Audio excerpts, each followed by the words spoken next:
I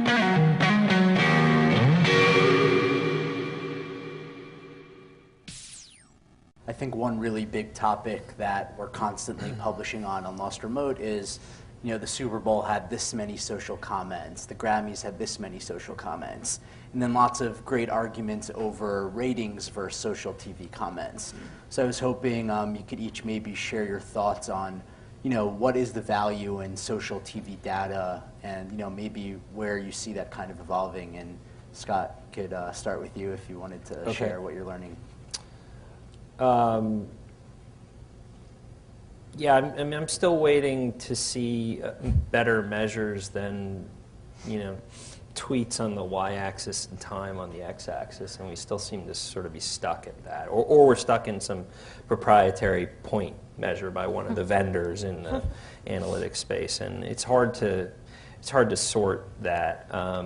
My other litmus test right now is I just want to see one of these analytics vendors say, you know what, the conversation around this show was so deficient that it's in the noise level and it's not meaningful. And I haven't seen them do that yet either, because a lot of, and we see this on our platform, a lot of shows just actually don't have a lot of conversation going on. So I certainly believe that round trip event of driving social media conversation is starting to factor back into ratings, and I think there's certain data starting to emerge to prove that. I think we in the industry have a lot of work to do to strengthen that feedback loop, and then also figure out where it's real and where it's not. We've invested a lot in analytics in our platform. We measure second by second viewership, where you are in the show and what you're interacting with and what you're talking about. And so analytics is essential to figuring out what really works in this emerging media. Thanks. And Gail, in terms of Discovery's advertisers, do they ask for social TV data information? Is that something that you see as important to them? And then also the same question, how do you kind of think it's affecting your whole department and job? That's a good question about ad sales. I don't know, just because that's a different department. I work with them closely, but I haven't ever been asked, oh, this advertiser wanted to know how did this show do on social last night, because they're trying to see what value they got from their spend. So I don't actually know the answer to that question. Listen, we'd love to be able to prove the ratings social link. I don't think there's anyone who works in this business who's not, looking for that and hoping for it, and it certainly would justify my salary and my team's salary, and it'd be great. In the absence of having that, minus a few limited studies that we've seen, we focus on other stuff, and analytics is very important to our team as well. We have a fan base of, I think we're at 53 million fans. So then that's across all of all of 75 pages, and some of those are duplicated, obviously, because some people are fans of more than one page. But I can't look at that number and deny that there's an impact there.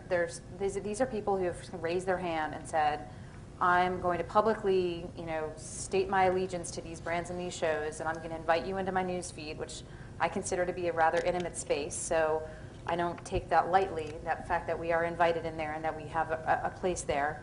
So, we look at fan counts. We look at things like, how much are people interacting with our posts? Are they commenting? Are they sharing? Are they clicking through to content on our site? Are they watching video streams? Are they checking in? I'm not, check-ins is kind of a murky area, but it's helpful. It's dispositive in some way. So, we look at all of that and we track it, and we're kind of trying to find, what's the perfect dashboard that I can log on and just see it all right in front of me. You talked about deficient conversation. We find sometimes a show will just do amazingly on social, and we'll be so excited and so proud, and then the ratings will tank. So, there's not always a correlation between the conversation and what we're seeing. Sometimes shows do really well, and they're appealing to an older demographic, or the topic, for whatever reason, isn't one that people want to talk about. So it's something that's in the mix, and I don't know what the formula is, and it's certainly something we pay a lot of attention to, but I think we're all grappling with what is that formula, what is that dashboard, how do I justify, how do I prove it, beyond just kind of instinct and, what I think is kind of common sense. Sabrina, how is it a bit different at a network that doesn't have advertisers? Yeah, I think for us, we feel to be honest, a lot of the same things. I mean, I think this space particularly is the Wild West, and I think everyone who is in this role realizes that, and we're all trying to find value. I think for us, I mean, we're not as tied to the ratings because we're not ad supported, but you know, we would be lying to say that ratings didn't matter to us. I think there's a reality of the fact that a lot of our programming is time shifted, so we look at aggregate ratings rather than live, and that sort of affects the social conversation. It's different when it's time shifted, but for us, where it's been really valuable is that we spent a lot of time using social tools for qualitative analysis rather than quantitative analysis. So, you know, we use it to understand, you know, what are people saying? Like, one of the things that I think was the most, and to go back to your kind of aha moments, one of the things that we realized, like in one of the early seasons of True Blood, is that using social, the social team was actually able to understand exactly what the moments from last night's episode were that really kind of stuck out. And sometimes you can anticipate those by reading the scripts and you know, kind of knowing the show. And sometimes you can't. Like I forget what season it was, like 2 or 3.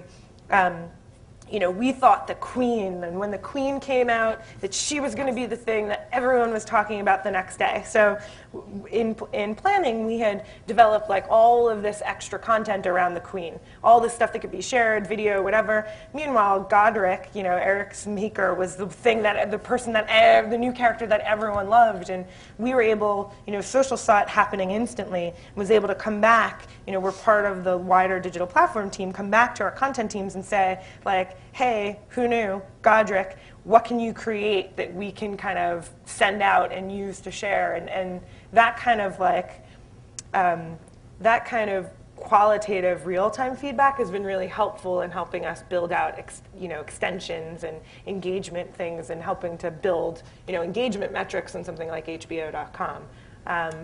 You know, to just kind of underscore the ratings correlation, we absolutely would love to say that, you know, social and ratings are tied together, but we know for certain that they're not in our world. So Boardwalk Empire, you know, either the number 2 or the number 3 rated show for us, you know, depending upon, you know, how you look at their ratings. Not from a social perspective, just older audience, different type of, you know, just a different type of engagement, not the type of programming that drives that same kind of conversation. So. Great. Hulu's trying to, you know, embed into Facebook a lot more and give you the opportunity to just automatically be sharing everything. We've seen that a lot with, you know, other media companies like the Washington Post and sharing what articles you're watching. I guess, Gail, do you think people want to, you know, do you think there are going to be enough people who want to just automatically share everything they're watching? Yeah, it's funny. I just came from a social media conference this afternoon with the guy from Washington Post who sort of helped develop that social reader. And you know, I'm not a big fan of that social reader because I don't necessarily want people to know what articles I'm reading. I think that's very personal and sometimes very private. And I think it's a generational thing. I think you find that, and they were saying this in the presentation, that the social reader audience is much, much younger than not even just the newspaper audience, which that's one thing, but even the .com, the WashingtonPost.com audience. Right. So, I mean, I think there are people who have a higher tolerance for that kind of public sharing of what they're doing. It wouldn't work for me, but I think there's a subset of people who that does not bother them. They've grown up in this era of oversharing, right. and on Foursquare and Twitter, and just this constant connection and sharing of minutia of life.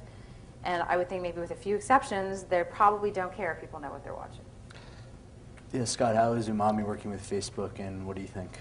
I mean, today our integration with Facebook's fairly limited. We're doing some interesting stuff going forward, but you could share what you're watching and make comments and attach these freeze frames to kick off conversation about what you're watching. But I think the pendulum's going to swing the other way. I mean, I think whether you're 18 or you're 35 or 55.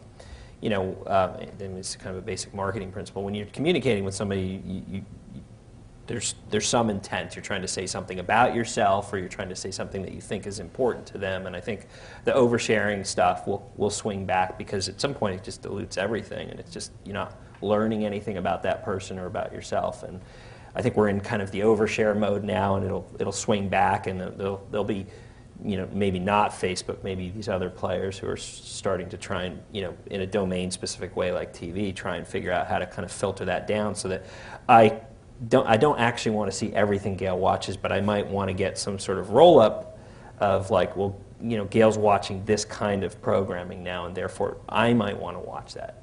And if she doesn't want to spend the time to kind of filter that conversation down, maybe there's some tool or some service in between us that can do that.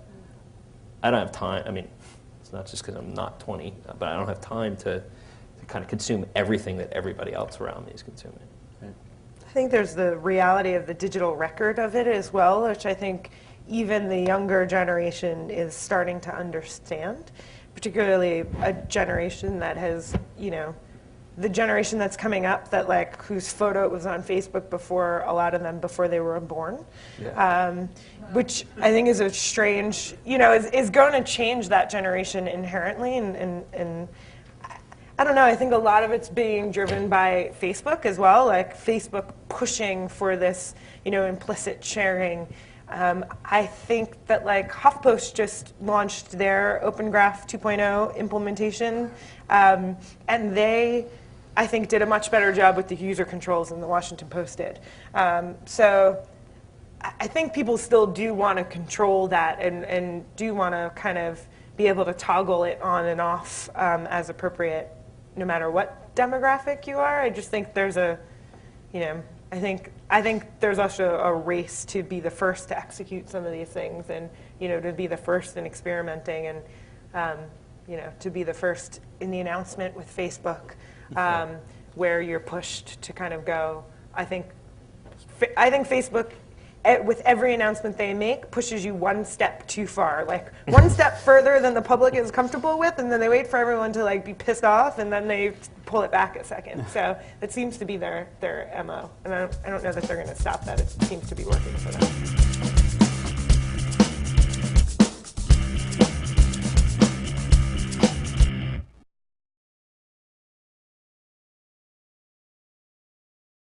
Measure by one of the vendors in the analytics space, and it's hard to sort that.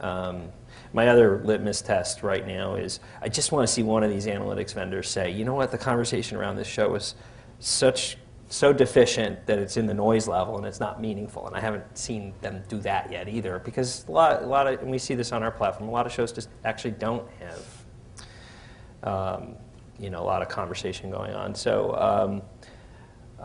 I certainly believe that round trip event of driving social media.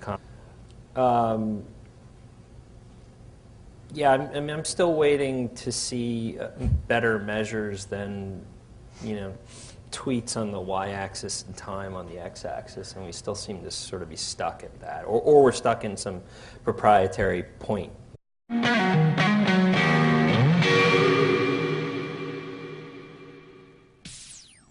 I think one really big topic that we're constantly publishing on Lost Remote is, the Super Bowl had this many social comments, the Grammys had this many social comments, and then lots of great arguments over ratings versus social TV comments.